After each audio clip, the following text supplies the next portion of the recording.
গাজায় ধ্বংসস্তূপে নিচে মিলল আরও 6 লাশ।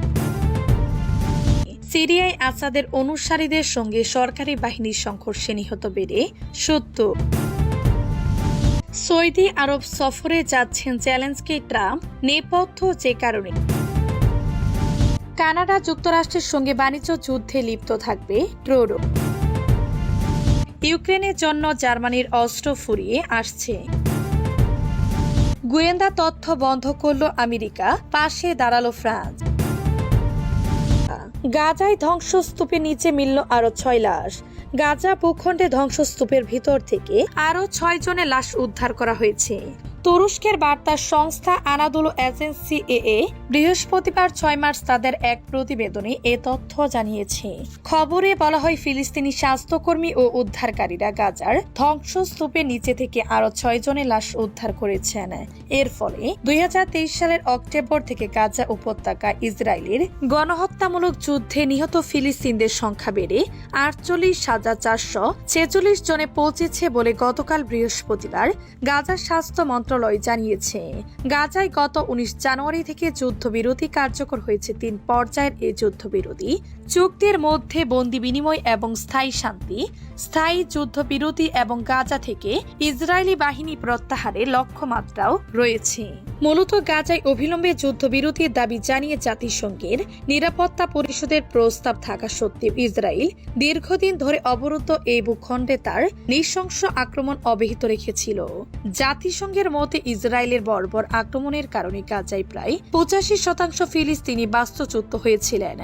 এছাড়া অবরুদ্ধ এই ভূখণ্ডের 60% অবকাঠামো ক্ষতিগ্রস্ত বা ধ্বংস হয়ে গিয়েছে। ইসরায়েল ইতিমধ্যে আন্তর্জাতিক বিচার আদালতে গণহত্যার অভিযোগে অভিযুক্ত হয়েছে।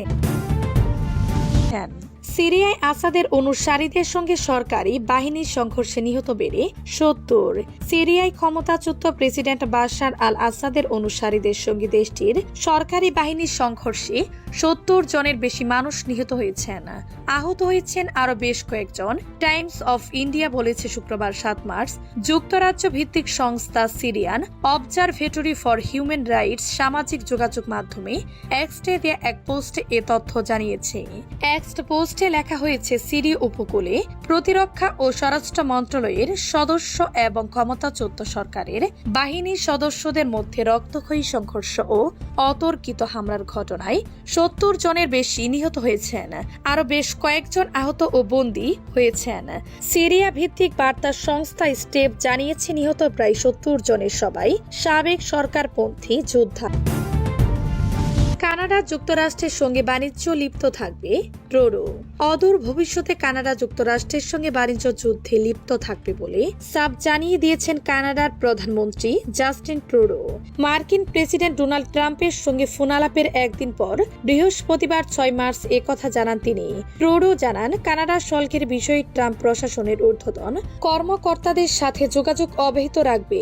তার লক্ষ্য হল ব্যবস্থাগুলো অপসারণ করা। তিনি বলেছেন, আমি নিশ্চিত করতে পারি যে আমরা অদূর ভবিষ্যতে মার্কিন যুক্তরাষ্ট্রের শুরু করা বাণিজ্য যুদ্ধের মধ্যে থাকব। কানাডা 2 দিন আগে 30 মিলিয়ন কানাডিয়ান ডলারের মার্কিন পণ্যের উপর 25% শুল্ক আরোপ করেছে।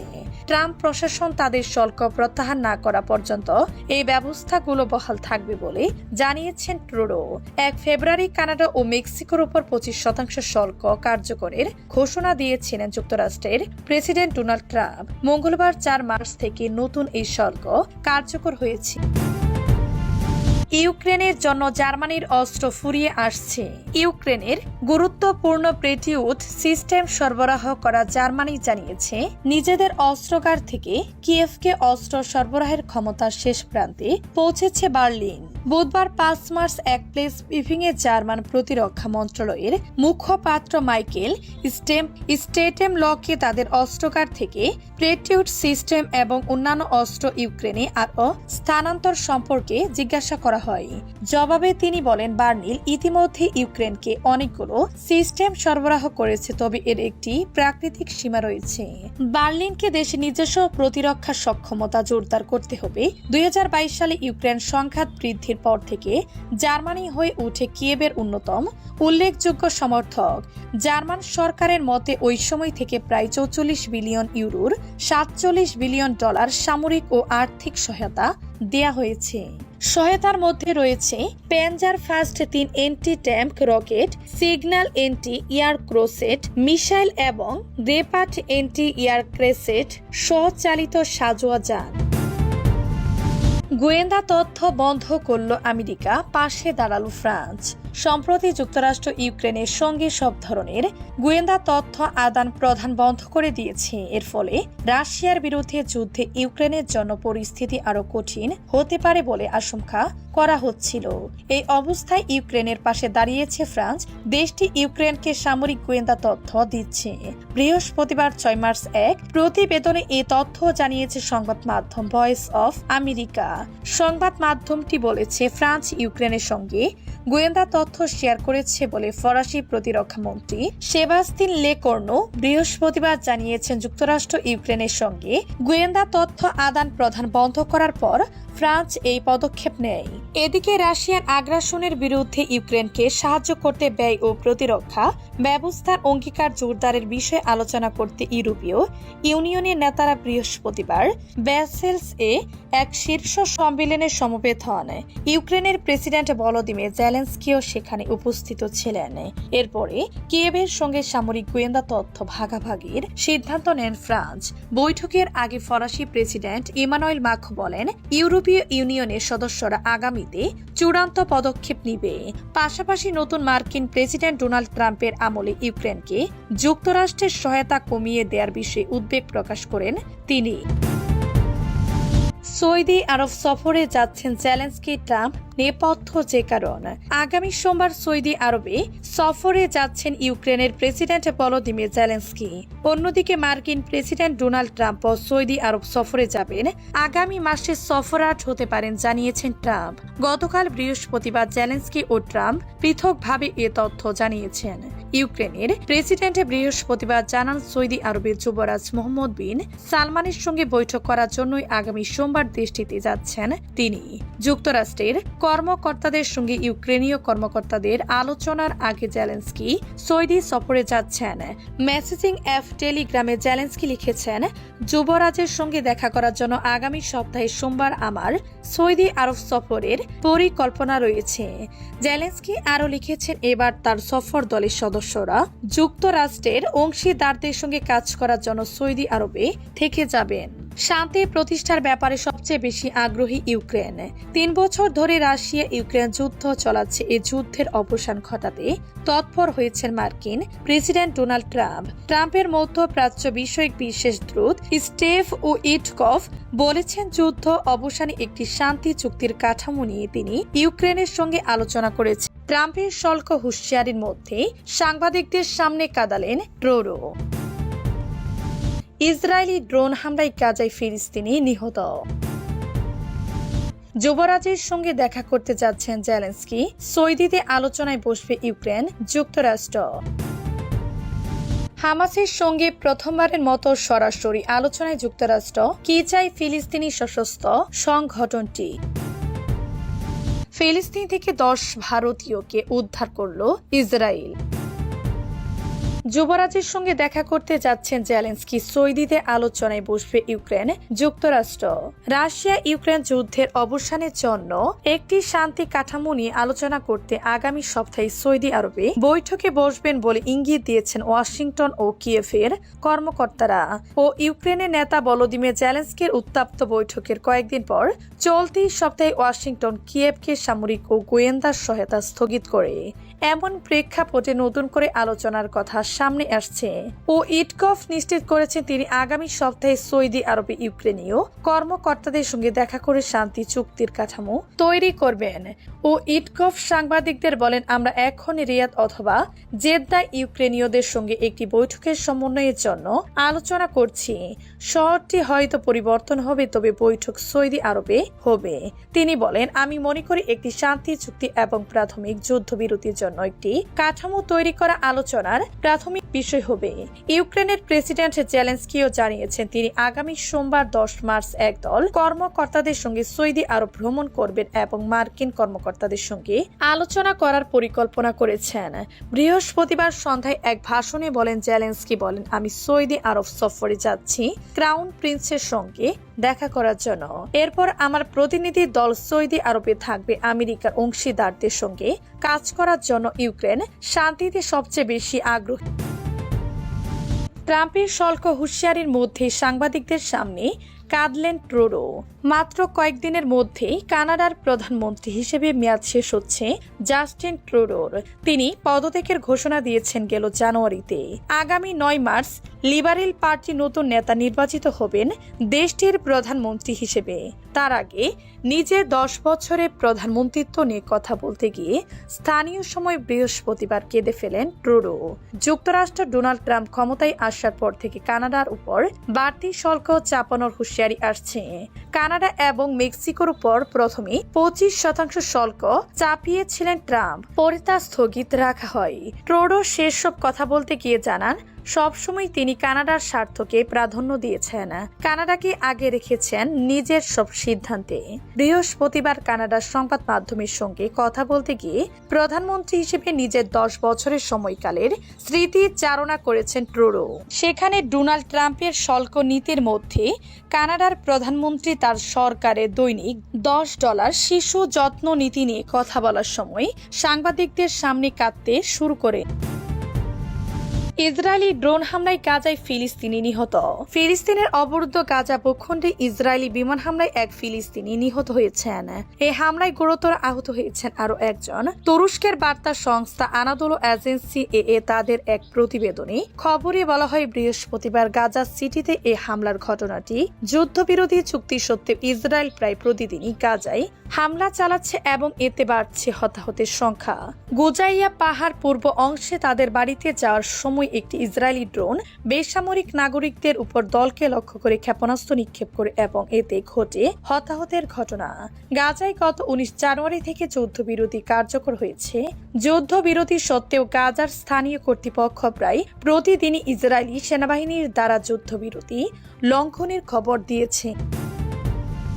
হামাসকে সমর্থনকারী শিক্ষার্থীদের ভিসা বাতিল করবে যুক্তরাষ্ট্র। হামাসের সঙ্গে প্রথমবারের মতো সরাসরি আলোচনায় যুক্তরাষ্ট্র কি চায় ফিলিস্তিনি সশস্ত্র সংগঠনটি। গত 17 মাসের বেশিরভাগ সময় ইসরায়েল ফিলিস্তিনি সংঘাতের চেয়ে গাজা যুদ্ধের রাজনৈতিক সমাধানের ধারণাই বেশি আলোচিত হয়েছে, তবে এ ধারণা বাস্তবতা থেকে অনেক দূরে বলে মনে করা হচ্ছে। ইসরায়েলের ধ্বংসাত্মক সামরিক অভিযানে গাজায় এরই মধ্যে প্রাণ গেছে প্রায় 1.5 লাখ মানুষের। সেই সঙ্গে চলেছে অনেক বাগাডম্বর। ফিলিস্তিনের স্বাধীনতাকামী সংগঠন হামাসের সদস্যরা দুর্বল হয়ে গেছেন ও মুষ্টে পড়েছেন বলে দাবি করেছেন যুক্তরাষ্ট্রের প্রেসিডেন্ট ট্রাম্প আর তার মিত্র ইসরায়েলি প্রধানমন্ত্রী বেনিয়ামিন নেতানিয়াহু। বারবারই সশস্ত্র সংগঠনটিকে নির্মূল করার অঙ্গীকার করেছেন, তবে তার এই একমাত্র বিকল্প সমাধানকে বাস্তবে রূপ দিয়ে গাজায় পরিণত বিজয় অর্জন করা এখনো অধরাই। গাজায় পরিপূর্ণ বিজয় অর্জন করা এখনো অধরাই রয়ে গেছে। গত বুধবার যা দেখা গেল তা হল মার্কিন প্রেসিডেন্ট অধিকতর বাস্তব কিছু অর্জনের সমঝোতায় আগ্রহী হয়ে উঠতে পারেন, কেননা নিজেদের কাছে সন্ত্রাসী বলে বিবেচিত সংগঠনগুলোর সঙ্গে আলোচনা না করা দীর্ঘদিনের নীতি থেকে সরে আসছে তার সরকার। ওই দিন হোয়াইট হাউসের প্রেস সেক্রেটারি ক্যারোলিন লেভিট সাংবাদিকদের বলেন, গাজা যুদ্ধ অবসানে সমঝোতায় নিযুক্ত মার্কিন বিশেষ দূতের যে কারো সঙ্গে কথা বলার কর্তৃত্ব রয়েছে। হামাসকে সমর্থনকারী শিক্ষার্থীদের ভিসা বাতিল করবে যুক্তরাষ্ট্র। এআই ব্যবহার করে ফিলিস্তিনি প্রতিরোধ আন্দোলন হামাসের সমর্থক হিসেবে বিবেচিত বিদেশি শিক্ষার্থীদের ভিসা বাতিলের পরিকল্পনা করছে। বৃহস্পতিবার 6 মার্চ পররাষ্ট্র দপ্তরের জ্যেষ্ঠ কর্মকর্তাদের উদ্ধৃতি এক প্রতিবেদনে এ তথ্য জানিয়েছে এক্সটেওস। প্রতিবেদনে বলা হয়েছে, এআই চালিত ক্যাচ অ্যান্ড রিভোক প্রচেষ্টায় হাজার হাজার স্টুডেন্ট ভিসাধারীদের সামাজিক যোগাযোগ মাধ্যম অ্যাকাউন্টে এই এআই সহায়তা পর্যালোচনা অন্তর্ভুক্ত থাকবে। মার্কিন পররাষ্ট্রমন্ত্রী মার্কো রুবিও এই পদক্ষেপ নিয়েছেন। রুবিও পরে এক্সের সাবেক টুইটার অ্যাকাউন্টে এক পোস্টে জাতীয় নিরাপত্তার জন্য হুমকির স্বরূপ সন্ত্রাসী সংগঠনগুলোর সমর্থনকারীদের নিন্দা জানানো হয়েছে। রুবিও লিখেছেন, যারা হামাস সহ অন্যান্য সংগঠনগুলোকে সমর্থন করে তারা আমাদের জাতীয় নিরাপত্তার জন্য হুমকির স্বরূপ। ফিলিস্তিন থেকে 10 ভারতীয়কে উদ্ধার করল ইসরায়েল। ফিলিস্তিনি ওয়েস্ট ব্যাংকের গ্রাম থেকে 10 জন ভারতীয় নির্মাণ শ্রমিককে উদ্ধার করেছে ইসরায়েল। শুক্রবার 7 মার্চ জার্মান সংবাদ মাধ্যম ডয়েচে ভেলের অনলাইন প্রতিবেদনে এ তথ্য জানানো হয়েছে। ইসরায়েলের জনসংখ্যা ও অভিবাসন কর্তৃপক্ষ জানিয়েছে, এসব ভারতীয়কে গত 1 মাস ধরে বন্দী করে রাখা হয়েছিল। গতরাতে পশ্চিম তীরের গ্রামে অভিযান চালিয়ে তাদের মুক্ত করা হয়। ইসরায়েলি কর্তৃপক্ষ জানিয়েছে, এই ভারতীয়দের পাসপোর্টও নিয়ে নেওয়া হয়েছিল। ইসরায়েল ডিফেন্স ফোর্স আইইডিএফ ও ন্যায় মন্ত্রণালয়ের যৌথ অভিযানের ফলে তারা মুক্তি পায়। তাদের নিরাপদ জায়গায় নিয়ে যাওয়া হয়েছে, তাদের পাসপোর্টও ফিরিয়ে দেওয়া হয়েছে। সেই সঙ্গে তাদের বাকি কাগজপত্র পরীক্ষা করে দেখা হচ্ছে।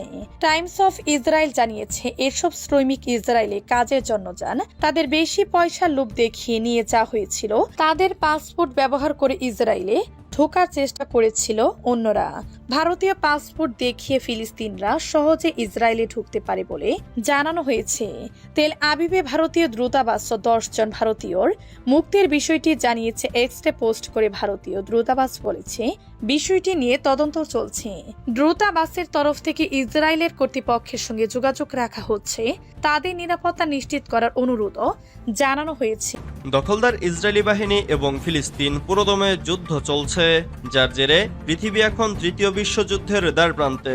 দর্শক, আমাদের হাতে এসেছে ভয়ঙ্কর সব আপডেট আন্তর্জাতিক সংবাদ। প্রথমেই জানিয়ে দিব সংবাদ শিরোনাম। ইউক্রেনের জ্বালানি স্থাপনায় রাশিয়ার রাতভর ক্ষেপণাস্ত্র হামলা। এরপর জানিয়ে দিব, সিরিয়ায় হঠাৎ অস্ত্র হাতে আসাদের অনুগামীরা শতাধিক নিহত। আরো জানিয়ে দিব, গাজা ও ফিলিস্তিন ইস্যুতে চীনা পররাষ্ট্রমন্ত্রীর হুঁশিয়ারি। ইসরায়েলি আগ্রাসন শুরু হলে জিম্মিদের হত্যা করা হবে বলছে হামাস। শেষ জানিয়ে দিব, ট্রাম্পের হুমকিকে পাত্তা দিচ্ছে না গাজাবাসী। এতক্ষণ শুনছিলেন সংবাদ শিরোনাম, এবারে বিস্তারিত। তবে অনুরোধ থাকবে, ভিডিওটিতে একটি লাইক করবেন এবং কমেন্ট করে জানিয়ে দিবেন কোন জেলা থেকে আপনি আমাদের এই ভিডিওটি দেখছেন। সিরিয়ায় হঠাৎ অস্ত্র হাতে আসাদের অনুগামীরা শতাধিক নিহত। গেল ডিসেম্বরে বাশার আল আসাদের পতন হলে সিরিয়ায় দায়িত্ব গ্রহণ করে নতুন সরকার। এরপর সবচেয়ে ভয়াবহ সহিংসতার ঘটনায় শতাধিক মানুষ নিহত হয়েছেন। শুক্রবার রাতে আল জাজিরা জানিয়েছে, দেশটির নিরাপত্তা বাহিনী ও সাবেক প্রেসিডেন্ট বাশার আল আসাদের সমর্থকদের মধ্যে সংঘর্ষে এসব হতাহতের ঘটনা ঘটে। স্থানীয় সময় বৃহস্পতিবার সিরিয়ার ভূমধ্যসাগরীয় উপকূলে লাতাকিয়া ও তারতুস অঞ্চলে এই সংঘর্ষের সূত্রপাত। এই এলাকাগুলোতে সিরিয়ার আলুবাই সম্প্রদায়ের মধ্যে আসাদের ব্যাপক সমর্থন ছিল, তবে 3 মাস ধরে সেখানে সাম্প্রদায়িক সহিংসতা চলছে। আসাদের পরিবারও সিরিয়ার সংখ্যালঘু আলুবাই সম্প্রদায়ের। প্রায় অর্ধ শতাব্দী ধরে এই পরিবার সিরিয়া শাসন করেছে। যদিও সিরিয়ার জনসংখ্যার মাত্র 10 ভাগ আলাওয়াই সম্প্রদায়ভুক্ত। আসাদের পতনের পর অনেকে অস্ত্র সমর্পণ করলেও এখনো বহু আলাওয়াই গোষ্ঠী অস্ত্র ছাড়তে অস্বীকৃতি জানিয়েছে। নতুন সংঘর্ষের ঘটনা সিরিয়ার নতুন প্রশাসনের জন্য বড় চ্যালেঞ্জ হয়ে দাঁড়িয়েছে। বিশেষ করে অস্ত্রধারী বিক্ষুব্ধ গোষ্ঠীগুলোকে নিয়ন্ত্রণ করা এখন মুখ্য বিষয় হয়ে দাঁড়িয়েছে।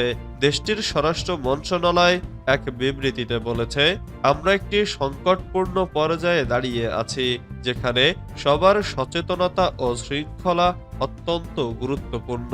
সিরিয়ার সরকারি বার্তা সংস্থা সানা জানিয়েছে, সংঘর্ষে বেশ কয়েকজন পুলিশ ও নিরাপত্তা বাহিনীর সদস্য নিহত হওয়ার পর বিক্ষুব্ধ ও বিশৃঙ্খল জনতা উপকূলের দিকে অগ্রসর হয়। সিরিয়ার বর্তমান গোয়েন্দা প্রধান আনাস খাত্তাব দাবি করেছেন, এই হামলার পরিকল্পনা ও বাস্তবায়নের পেছনে সাবেক আসাদ সরকার সমর্থিত সামরিক ও নিরাপত্তা বাহিনীর নেতারা রয়েছেন। ইউক্রেনের জ্বালানি স্থাপনায় রাশিয়ার রাতভর ক্ষেপণাস্ত্র হামলা। ইউক্রেনের জ্বালানি ও গ্যাস অবকাঠামো লক্ষ্য করে ব্যাপক ড্রোন ও ক্ষেপণাস্ত্র হামলা চালিয়েছে রাশিয়া। এ ঘটনায় 4 শিশুসহ অন্তত 18 জন আহত হওয়ার খবর পাওয়া গেছে। হামলায় ইউক্রেনের বিদ্যুৎ সরবরাহ বিঘ্নিত হওয়ার আশঙ্কা করা হচ্ছে। সংবাদ মাধ্যম বিবিসির প্রতিবেদনে বলা হয়েছে, শুক্রবার 7 মার্চ রাতভর ইউক্রেনের বিভিন্ন জায়গায় বিস্ফোরণের শব্দ পাওয়া গেছে। মার্কিন সামরিক সহায়তা স্থগিতের ঘোষণার পর এটিই ছিল ইউক্রেনে রাশিয়ার প্রথম হামলা। ইউক্রেনের জ্বালানি মন্ত্রী জার্মান গালুশচেঙ্কো বলেন, রুশ বাহিনীর ক্ষেপণাস্ত্র ও ড্রোন হামলায় ইউক্রেনের জ্বালানি ও গ্যাস অবকাঠামো ক্ষতিগ্রস্ত হয়েছে। কিয়েভের কর্মকর্তারা দক্ষিণে বন্দর শহর এবং পূর্ব খার্কিভে একাধিক হামলার খবর জানিয়েছে। এসব হামলায় জ্বালানি অবকাঠামো ও বেসামরিক মানুষের বাড়িঘর ক্ষতিগ্রস্ত হয়েছে। গালুশচেঙ্কো সতর্ক করে বলেছেন, হামলায় বিদ্যুৎ সরবরাহ ক্ষতিগ্রস্ত হয়েছে। স্থানীয় লোকজনকে আশ্রয়কেন্দ্রে থাকার আহ্বান জানানো হয়েছে। ইউক্রেনের সম্প্রচার মাধ্যম সাসপিলন জানিয়েছে, খার্কিভে স্থানীয় সময় সকাল 6টায় একটি বড় ধরনের বিস্ফোরণের শব্দ শোনা গেছে। ইউক্রেনের দ্বিতীয় বৃহত্তম শহর খার্কিভের মেয়র ইহোর তেরেখভ বলেন, রুশ হামলায় খার্কিভে 8 জন আহত হয়েছেন। এছাড়া একটি গুরুত্বপূর্ণ অবকাঠামো এবং একটি আবাসিক ভবন ক্ষতিগ্রস্ত হয়েছে। ইসরায়েলি আগ্রাসন শুরু হলে জিম্মিদের হত্যা করা হবে বলছে হামাস। ইসরায়েলের পক্ষ থেকে গাজায় কোনো আগ্রাসী কর্মকাণ্ড চালানো হলে জিম্মিদের হত্যা করার হুমকি দিয়েছে হামাস। বৃহস্পতিবার 6 মার্চ গোষ্ঠীটির এক মুখপাত্র কথা বলেছেন। মার্কিন সংবাদ মাধ্যম এবিসি নিউজ এ খবর জানিয়েছে, বুধবার হামাসের কাছে থাকা সব জিম্মিকে ছেড়ে দেওয়ার জন্য নিজ মালিকানাধীন সামাজিক যোগাযোগ মাধ্যম ট্রুথ সোশ্যালে হুমকি দিয়েছিলেন মার্কিন প্রেসিডেন্ট ডোনাল্ড ট্রাম্প। তারই প্রতিক্রিয়ায় এই বিবৃতি দেয় হামাস। আল কাসাম ব্রিগেডের মুখপাত্র আবু উবাইদা বলেছেন, হুমকি ধামকি দিয়ে কোনো কাজ হবে না। আমরা যে কোনো পরিস্থিতির জন্য প্রস্তুত। আমাদের বিরুদ্ধে কোনো রকম আগ্রাসন শুরু হলেই জিম্মিদের হত্যা করা শুরু হবে। বুধবার সামাজিক যোগাযোগ মাধ্যমের এক পোস্টে সব জিম্মিকে অবিলম্বে ছেড়ে দেওয়ার জন্য আদেশ দিয়েছেন ট্রাম্প, নাইলে ভয়াবহ পরিণতির জন্য প্রস্তুত থাকার হুমকি দিয়েছেন। তিনি বলেছেন, হামাসের নেতাদের উদ্দেশ্যে বলছি, সুযোগ থাকতে গাজা ছেড়ে পালান। আর গাজাবাসীদের প্রতি আমার বক্তব্য হলো, জিম্মিদের ছেড়ে দিলে আপনাদের জন্য সুন্দর ভবিষ্যৎ অপেক্ষা করছে। যুক্তিসঙ্গত সিদ্ধান্ত নিন, অবিলম্বে জিম্মিদের ছেড়ে দিন, নাইলে চরম মূল্য পরিশোধ করতে হবে। রবিবার ক্যাবিনেট বৈঠকের শুরুতে ইসরায়েলের প্রধানমন্ত্রী বেনিয়ামিন নেতানিয়াহু জানান, গাজায় এখনও 24 জন জিম্মি জীবিত রয়েছেন বলে ধারণা করা হচ্ছে।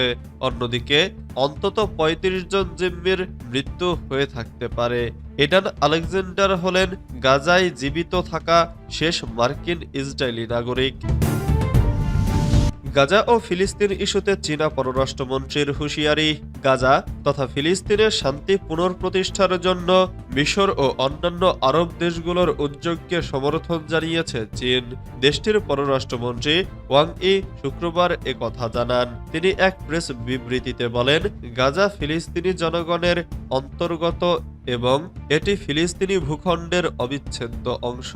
বল প্রয়োগের মাধ্যমে গাজার অবস্থান পরিবর্তন করলে শান্তি আসবে না, বরং নতুন অস্থিতিশীলতা সৃষ্টি হবে। চীনকে শান্তি প্রচেষ্টার অংশীদার দাবি করে ওয়াং ই বলেন, গাজা একটি স্থায়ী ও ব্যাপক যুদ্ধবিরতি নিশ্চিত করা জরুরি, সেই সঙ্গে মানবিক সহায়তাও বৃদ্ধি করা দরকার। চীনা পররাষ্ট্রমন্ত্রী বলেন, সবাইকে ফিলিস্তিনিদের দ্বারা ফিলিস্তিন শাসনের নীতি অনুসরণ করতে হবে। গাজা পুনর্গঠনে আন্তর্জাতিক সম্প্রদায়কে আরও অবদান রাখতে হবে। ট্রাম্পের হুমকিকে পাত্তা দিচ্ছে না গাজাবাসী। মার্কিন প্রেসিডেন্ট ডোনাল্ড ট্রাম্প গাজার জনগণকে হুমকি দিয়েছেন। বুধবার রাতে তিনি হুমকি দিয়ে বলেন, যদি বন্দীদের আটক রাখা হয় তবে তারা সবাই মারা যাবে। তবে ট্রাম্পের এ হুমকিকে কোনো পাত্তা দিচ্ছে না গাজাবাসী। তারা বলছেন তাদের হারানোর আর কিছু নেই। গাজার এক ব্যবসায়ী 59 বছর বয়সী ইয়াসির আল শারাফা আল জাজিরাকে বলেন, আমি এসব হুমকিকে ভয় পাই না, কারণ গাজার অনেক মানুষের মতো আমিও বিশ্বাস করি আমার হারানোর কিছুই নেই।